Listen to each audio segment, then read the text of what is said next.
Hoy vamos a hablar sobre el movimiento circular uniforme.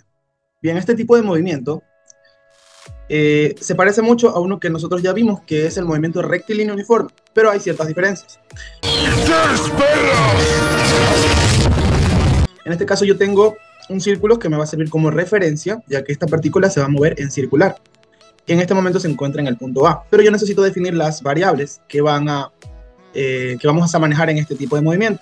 Entonces, ¿qué pasaría si esta partícula desde el punto A se pasa hasta el punto B? Aquí va a haber un desplazamiento, ¿verdad? Porque sabemos que desplazamiento es el cambio en la posición de una partícula. Entonces, aquí habrá un desplazamiento desde el punto A hasta el punto B. Y como siempre tenemos pues nuestro marco de referencia, que siempre será el plano cartesiano, que nosotros utilizamos porque necesitamos saber respecto a qué se está moviendo la partícula. Entonces, en este caso aquí tengo mi eje X y mi eje Y en el plano, ¿verdad? Y luego, pues, voy a ubicar las partículas. ¿Cómo ubico las partículas? Obviamente con un vector posición. Recordemos que el sentido es importante, pero este sentido, en este caso ya no va a ser hacia la derecha o hacia la izquierda o hacia arriba o hacia abajo porque estamos en circular. En este caso a mí me están dando este sentido y para lo que nosotros estamos estudiando en física, este sentido va a ser positivo. Y este, como lo decía, ya no va a ser ni hacia arriba, ni hacia abajo, ni hacia la izquierda o derecha, sino que lo vamos a conocer como un sentido antihorario. ¿Por qué antihorario? Porque tomamos como referencia el movimiento de las manecillas del reloj. Y bueno, sabemos que el reloj se mueve en este sentido. Como nosotros estamos en contra de ese sentido, le llamamos pues sentido antihorario. Y ese sentido antihorario lo vamos a tomar como positivo. Ahora sí, nosotros vamos a definir la ubicación de la partícula. Y esta ubicación necesitamos sí o sí describirla respecto al centro de la circunferencia que coincide con nuestro plano cartesiano. Es decir, vamos a dibujar vectores posición. En este caso será un solo vector posición, el vector R, que coincide con el radio de la circunferencia. Pero ese vector R va a mover una de sus partes. Recuerden que un vector tiene punto inicial, punto final.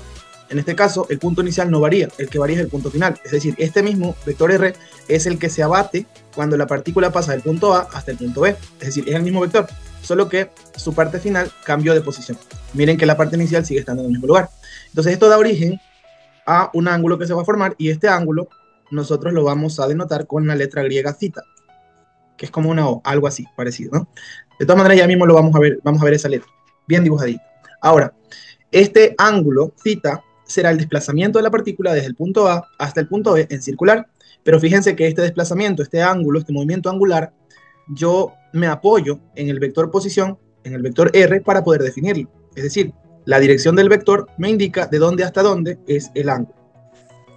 Bien, lo siguiente sería poder definir o hacer una comparación entre el movimiento que ya conocemos, que es el movimiento rectilíneo uniforme, y el movimiento que estamos estudiando ahora, que es el movimiento circular uniforme. Oye, Parker, estás demente.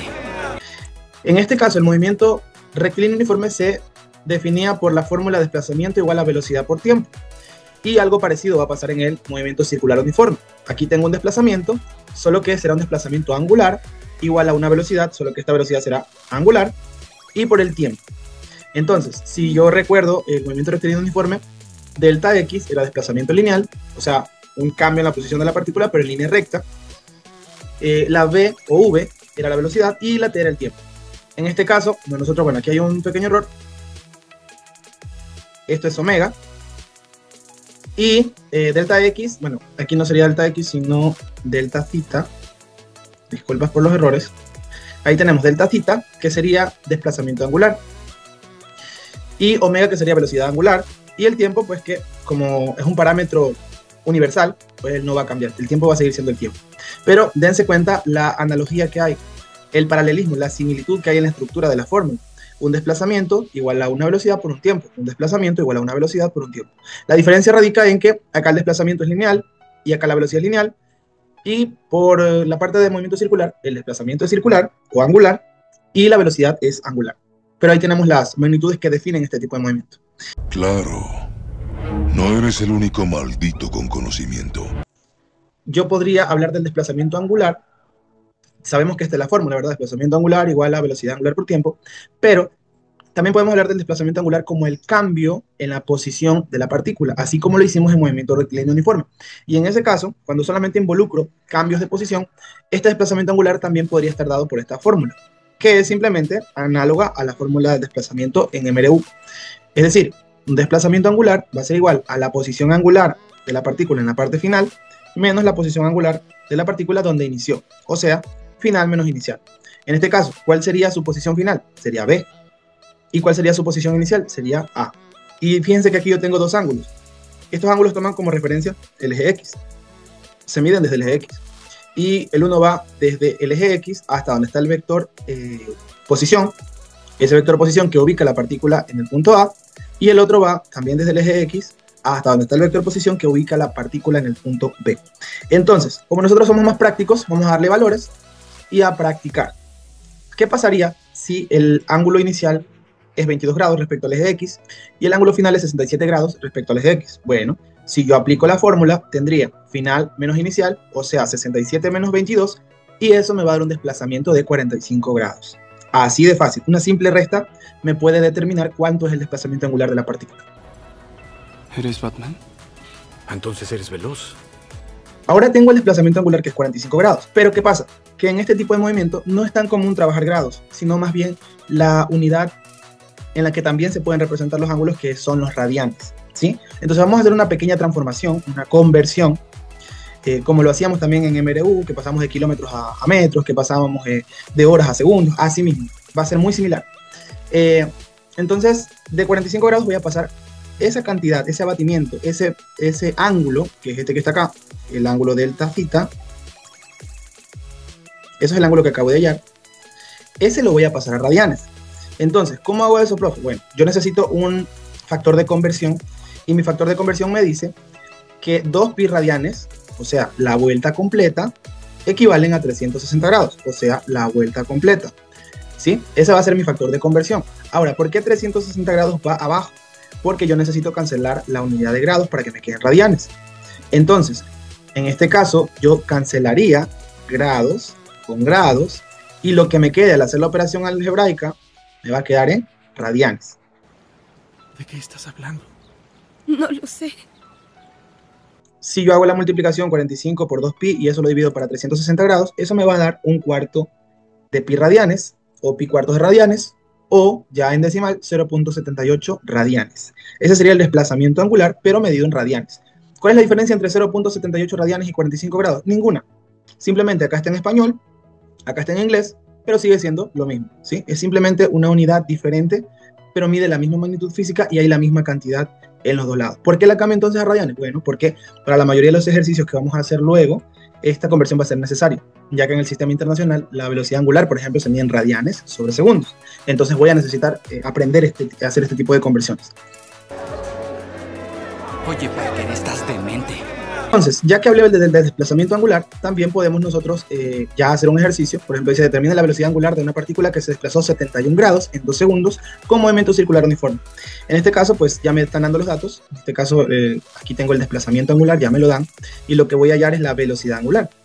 Y también me dan el tiempo, ¿no? Bueno, me dan el desplazamiento angular en grados. Y como yo ya sé transformar a radianes, aquí el grado se me va con el grado, me queda en radianes. Hago la multiplicación, uso la calculadora. Y me da 1.24 radianes, eso es dato del ejercicio, y asimismo el tiempo, que es 2 segundos. Entonces ahora tengo desplazamiento angular y tiempo, y yo puedo utilizar la fórmula que ya conozco, que bueno, aquí ya está despejada. Velocidad angular sería igual a el ángulo del desplazamiento sobre el tiempo. Lo que hago simplemente es reemplazar, y me va a quedar 0.62 radianes sobre segundos. Ya tengo la velocidad angular. Quiere decir que esta partícula se está moviendo en este sentido, sentido antihorario, con una velocidad de 0.62 radianes sobre segundos. A eso llamo simplificación. Ahora, yo ya sé calcular los ángulos del desplazamiento, ya sé calcular la velocidad angular en un MCU, pero ¿qué pasaría, por ejemplo, si me piden hallar el tiempo? ¿Cuánto tiempo le tomará a la partícula del ejemplo anterior recorrer media vuelta? Cuando me dicen el ejemplo anterior, ¿qué implica eso? Que como es la partícula del ejemplo anterior, por ejemplo, la velocidad va a ser la que acabo de hallar, 0.62 radianes segundos. ¿Qué más implica? Bueno, que ahora ya la partícula no se va a mover 71 grados, sino que ahora se mueve media vuelta. Y esa media vuelta en grados resulta que son 180 grados. Y eso en radianes equivale a pi radianes. Estos son valores que ya se pueden ir aprendiendo de memoria, pero si no, pues siempre tienen el internet para consultarlos. Pero sí, generalmente se terminan aprendiendo de memoria este tipo de igualdades. 180 grados son pi radianes. Listo. Entonces, el desplazamiento angular sería pi radianes, la velocidad es 0.62 y hago un simple despeje de la fórmula. Ahora el tiempo va a ser el desplazamiento angular sobre la velocidad. Entonces el tiempo va a ser, cuando ya haga todos los reemplazos, 5.07 segundos. Ese sería el tiempo que la partícula tardaría en moverse media vuelta o 180 grados, o pi radianes. Tienes mi respeto, Stark. O pi radianes. Listo, chicos. Bueno, ahora yo les dejo este reto. Determine cuánto se desplazó en grados una partícula que se mueve con un MSU durante 6 segundos si su velocidad angular es de 4.25 radianes segundos. Próximamente voy a estar haciendo este ejercicio para que vean si estuvo bien o no. Entonces nos vemos en la próxima ocasión. Bye, bye.